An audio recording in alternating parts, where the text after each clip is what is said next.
A few days ago, a Kenyan politician, Honorable Mohammed, was in the media trying to make Kenya not look like us. Yeah, he said very big words to show how Uganda and Kenya were different, basically denying our brotherhood in the struggle. His address felt like how people of Samsung be dissing people of Techno, yet both same.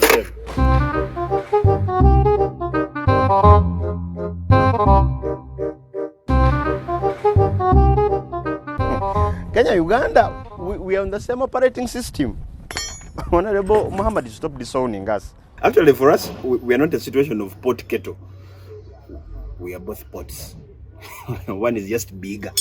But we are similar. I mean, you look at things like the teams we both sent to the Olympics. The difference between them was the vests. You take them away, you wouldn't know which keep or cape belongs where. The only athlete we wouldn't argue over is Sachitole, because that one is ours.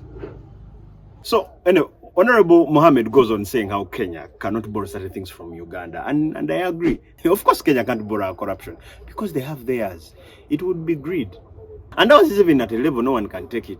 I mean, we have accountability reports where a car started a trip, fueled petrol, then on return, it topped up diesel. Can you borrow that? We are good neighbors. We wish you better. Actually, you have better. You also know it. When it comes to corruption, the next figures for Ugandan perspective, I'm going to say them in Uganda shillings. When we had a procurement scandal where we bought pens of 350,000 each, you remember?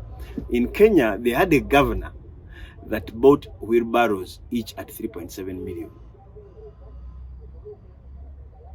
When this guy was grilled about the cost, I thought he would say something groundbreaking like, these wheelbarrows push themselves. This guy said these wheelbarrows are stainless steel and don't spread cancer. Okay, I know it is important for you to do your best to get yourself out of trouble, but you just can't go around inventing wheelbarrow cancer. That's just reckless.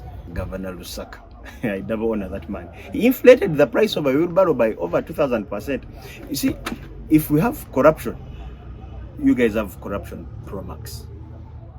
Then last year, both our countries had money heist trending on Twitter. But the difference is for us, we're talking about the series. You, on the other hand, I saw your COVID money accountability and I realized why we can never risk accounting for ours. You guys committed to Kuti for 150 million. Were they taking the vaccine? The figures involved in your scandals, as we see them in the media, if we are to grade them as flights, for us we would be flying business. Then, because we can't be economy, you're also doing well. We'll be flying business. You will be flying luxury. You own your own plane. I'm talking planes. You guys made a plane fail to fly. We can't even do that.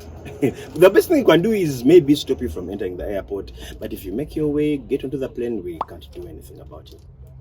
First, you guys, why have you put a photo of Biakutaga? Who do you expect to remember? This guy committed a crime way before screenshots, guys. Poor Ruto. Needs a signed gate pass. Then both our countries observe one traffic rule. Kitu kidogo. You think that term is in Uganda or Lusoga? You manufactured the term. You are the founding fathers. For us, we embraced it, but you there disowning us in public. Then you mentioned human rights. Of course, our human rights record is not worth borrowing because, again, you have your own. I'll be surprised if you borrowed. Guys, 15 people died just because they were not home. You guys have some temper. Hi. You mentioned the record Uganda has on uplifting people from poverty.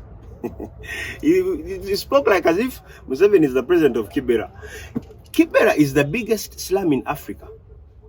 Okay, Uganda, we have slums, but we have not been successful enough to compete on the international stage. Then he talked about democracy. Democracy is the only thing Kenya should borrow from us. I mean, you look at that 2007-2008 crisis, the election. They announced the president. Then after the EC chairman went and said, "I actually don't know who won this election." Better go for life presidency because there you know what you're working with.